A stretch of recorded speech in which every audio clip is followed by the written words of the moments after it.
ጠቅላይ ሚኒስትር አብይ አህመድ ወደ ጠፈር ሊጓዙ ነው ተብሏል። ስለዚህ አነጋጋሪ መረጃ የተሰማውን ጉዳይ እንመለስበታለን። በወልቃይት ጉዳይ ልንፈርስ ነበር። ሬድዋን ሁሴን ጠቅላይ ሚኒስትሩ ጣልቃ የገቡበት የወልቃይትና ራያ ጠፋንታም በጥንቅራችን ይዳሰሳል። ወደ ስራ ገበታቸው ካልተመለሱ የሙያ ፍቃዳቸውን ይዘው ሊቀጥሉ እንደማይችሉ ሚኒስትር ዴኤታው አስጠንቅቀዋል። እንመለከተዋለን። ለአራት ኪሎ ግልጽ ጥያቄ መቅረቡም ተሰምቷል። ሰመኮ የሐኪሞቹን ጥያቄ በጥሞና አዳምጡ ሲል ማስጠንቀቂያ ሰጥቷል። ከዚህ ውጪ ኤርትራም የዋትን ጦር ሳተፉበት ካርቱምን ነጻ የማውጣት ኦፕሬሽን የተመለከተ መረጃ ሰማላችሁ። ሌሎች ወቅታዊ ጉዳዮችም ተካተዋል። አክብሮታዊ ሰላምታችን በያላችሁበት ይድረስ። የተወደዳችሁ ሸገር ታይምስ ቤተሰቦች እንዴት ናችሁ? ለዚህ መረጃ ጥንቅራችን ተጀመረ። በመግቢያችን ላይ ያስተዋወቅናችሁን ጉዳዮች እንደሚከተለው በዝርዝር እንመለከታለን። አብራችሁን ቆዩ።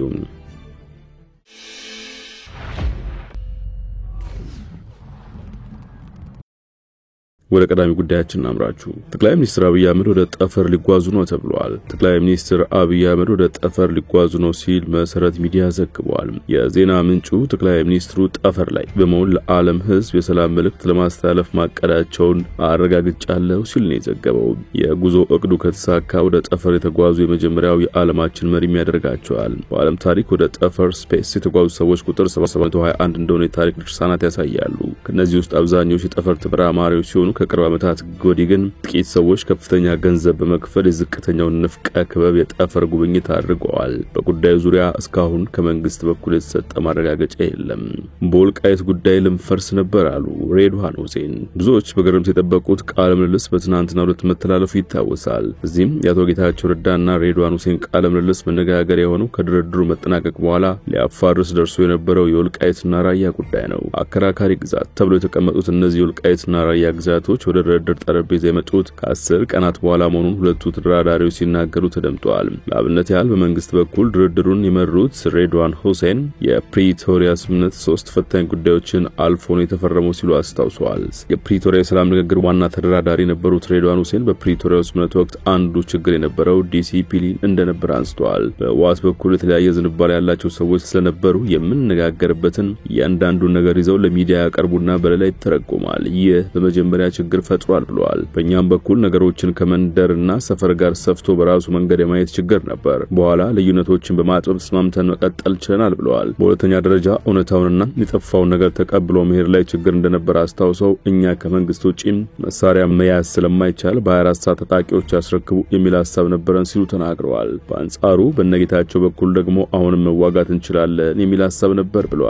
ሶስተኛው ችግር የአከራካሪ ቦታዎች ጉዳይ ነበር ያሉት ሬድዋን በዚህ ጉዳይ ላይ በመጀመሪያ ሂደት ከስምምነት ደርሶ እንደነበር ጠቅሰዋል። ቆይቶ ጉዳዩ እንደ አዲስ ተነሳና ስምምነታችን ሊፈታብን እኛም ልንበተን ነበር፣ ግን በኋላ ሊፈጠር የሚችለውን ውድመት በማሰብ አቀራራቢ ነገሮች ላይ ስምምነት ማድረግ ችለናል ሲሉ ተናግረዋል። በዚህ ማብራሪያቸው የወልቃይትን ጉዳይ ትኩረት አድርገው ወደ ውይይት ጠረጴዛ የገፉት የራሳቸውን የመንደር ጥያቄ ሲያጠነጥኑ የነበሩ ወገኖች ናቸው የሚል አገላለጽ ተጠቅመዋል። ይህ አገላለጽ ምናልባትም የድርድሩ ቡድኑ አባል የነበሩት የቀድሞ አማራ ክልል ምክትል ፕሬዝዳንት ጌታቸው ጀንበር ሳይሆኑ አይቀሩም። ሬድዋን የወልቃይት ጉዳይ በድርድሩ ልባት ካልተሰጠው በሚል በመወገሱት ሰዎች ምክንያት የክብር ጥያቄ አንስተናል ያሉ ሲሆን እኛ ለኢትዮጵያ የሚጠቅም ሐሳብ ይዘን ስንመጣ የአንድ አካባቢ ፍላጎት ድርድሩን ሊበትን ደርሶ ነበር ሲሉን ተደምጠዋል።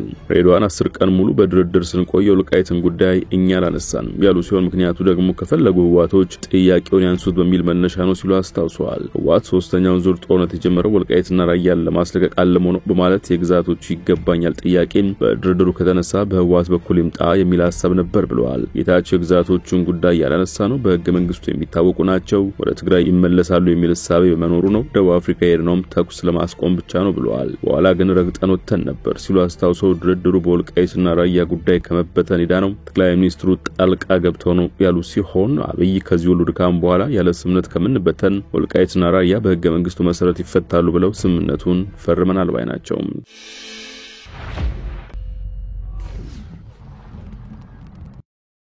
ወደላኛ ጉዳያችን አመራን። አንድ ኢትዮጵያዊ በደቡብ አፍሪካ በጥይት መገደሉ ተሰምቷል።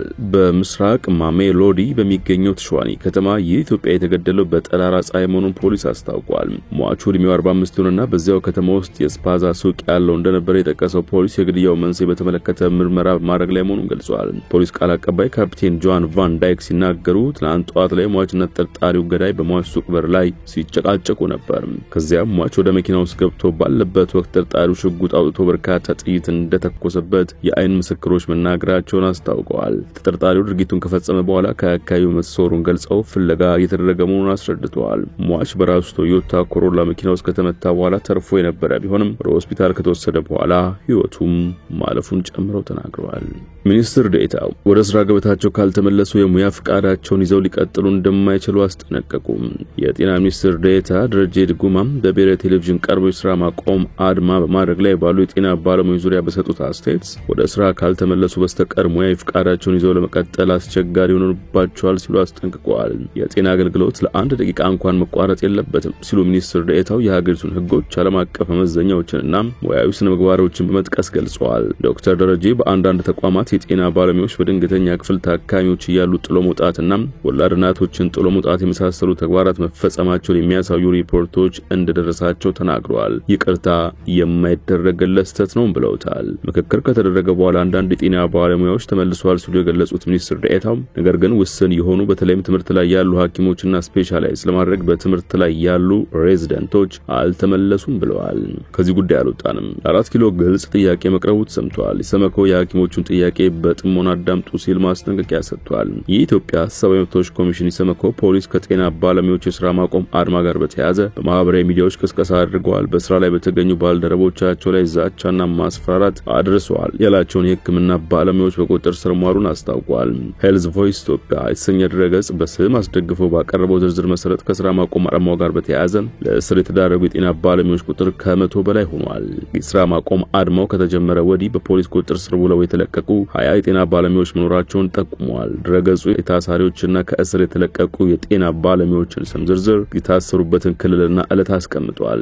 ኢሰመኮ ትናንት ግንቦት 13 ቀን 2017 ዓ.ም ባወጣው መግለጫ ፖሊስ ከጤና ባለሙያዎች ሥራ ማቆም አድማ ጋር በተያያዘ በቁጥጥር ስር ያሉ የሕክምና ባለሙያዎች ሁኔታ የተከታተልኩ ነው ሲል ገልጿል። ኮሚሽኑ በሕክምና ተቋማት በመካሄድ ላይ ያሉ የሥራ ማቆም አድማዎች ለሰብአዊ መብቶች ጥሰቶች በር እንዳይከፍቱ ትኩረት ሊሰጣቸውና ዘላቂ መፍትሄ እንዲያገኙ ማድረግ ይገባል ሲል አሳስበዋል። ከአዲስ አበባ በተጨማሪ ከአጋሮ፣ አርባ ምንጭ፣ ባህር ዳር፣ ፍቼ፣ ጎባ፣ ሐዋሳና ጅማ ከተሞች መረጃ ማሰባሰብ መቻሉን የጠቆመው ኢሰመኮ በተጨማሪም በጉዳዩ ዙሪያ ከጤና ሚኒስቴር ኃላፊዎች፣ ከጤና ባለሙያዎች ተወካዮች ጋር መወያየቱን አስታውቋል። ከፊልና ሙሉ የሥራ ማቆም አድማን ተከትሎ በአዲስ አበባ ክትትል ባደረገባቸው የጥቁር አንበሳ፣ የቅዱስ ጳውሎስ፣ የቅዱስ ጴጥሮስና የዳግማዊ ምኒልክ ሆስፒታሎች ኃላፊዎችን በማነጋገር መረጃዎችን ማሰባሰቡንም ጠቁመዋል። ማሰባሰባቸው መረጃዎችን በአንዳንድ የሕክምና ተቋማት በጽኑ ህሙማን ማዕከል የሚገኙ ታማሚዎችን ጨምሮ በሐኪሞች እጥረት ተገቢውን ሕክምና ማግኘት አለመቻላቸውን፣ ከክልል ከተሞች ረጅም ቀጠሮ ጠብቀው ለሕክምና የመጡ ታካሚዎች ለእንግልት የተዳረጉ መሆኑን ተረድቻለሁ ብለዋል። በተጨማሪም በባለሙያዎች እጥረት ምክንያት አንዳንድ የሕክምና ተቋማት ባለሙያዎችን ለረጅም ፈረቃዎች እንዲሰሩ ለመመደብ የተገደዱ መሆኑን እንዲሁም ታካሚዎች ሕክምና ለማግኘት ረጅም ሰዓታት እንደሚጠብቁ ማረጋገጡን ገልጿል። አድማው በማህበረሰቡ ላይ አሉታዊ ተጽዕኖ ሊያስከትል የሚችል በመሆኑ መንግስት ለሕክምና ባለሙያዎች ጥያቄዎች ትኩረት ሰጥቶ ግልጽና አሳታፊ በሆነ መንገድ መፍትሄ እንዲያመቻች ተቋሙ ዋና ኮሚሽነር ብርሃኑ አዴሎ ጠይቀዋል። እንዲሁም የሕክምና ባለሙያዎች የህብረተሰቡን የጤናና በህይወት የመኖር መብቶችን አደጋ ላይ በማይጥል መልኩ ጥያቄዎቻቸውን እንዲያቀርቡ ጥሪ ማስተላለፋቸውም ተመላክቷል። ዋና ኮሚሽነሩ አክሎም ከሥራ ማቆም አድማው ጋር በተያያዘ የሚወሰዱ አስተዳደራዊና ሌሎች ማናቸውም እርምጃዎች አግባብነት ያላቸውን ህጎችና የሰብአዊ መብቶች መርሆችን የተከተሉ ሊሆኑ እንደሚገባም ማሳሰባቸውን አስታውቋል።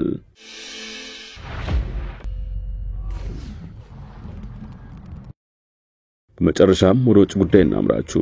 የኤርትራም የህወሓትን ጦር የተሳተፉበት ካርቱምን ነጻ የማውጣት ኦፕሬሽን የሱዳን ጦር ካርቱምን ሙሉ በሙሉ ነጻ ማውጣቱን አውጇል። የሱዳን ጦር ማክሰኞ ዕለት ካርቱምን ሙሉ በሙሉ ነጻ ማውጣቱን የገለጸ ሲሆን ጦርነቱ ከተጀመረበት ሚያዝያ 15 ቀን 2023 ለአውሮፓውያን አቆጣጠር ጀምሮ አብዛኛው ካርቱም ግዛት በአርኤስኤፍ ቁጥጥር ስር ነበር።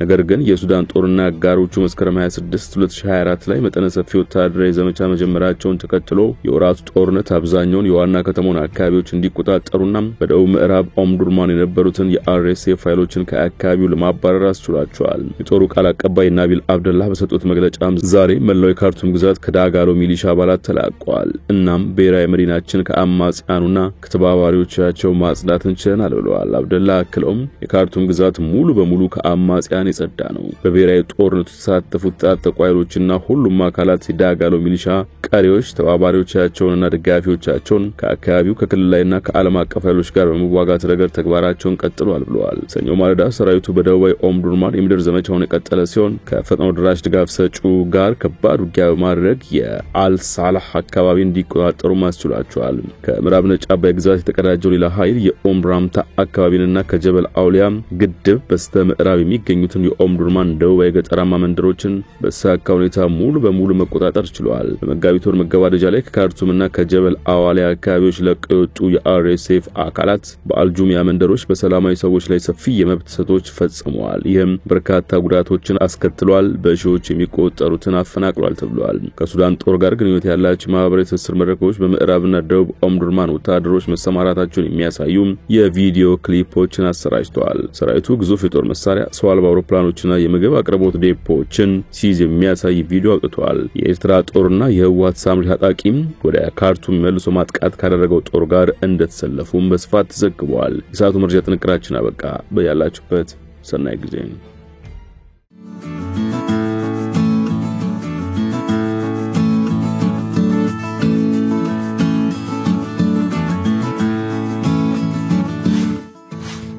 ሸገር ታይምስ ሚዲያን ሰብስክራይብ በማድረግና ደወሉን በመጫን ይከተሉን።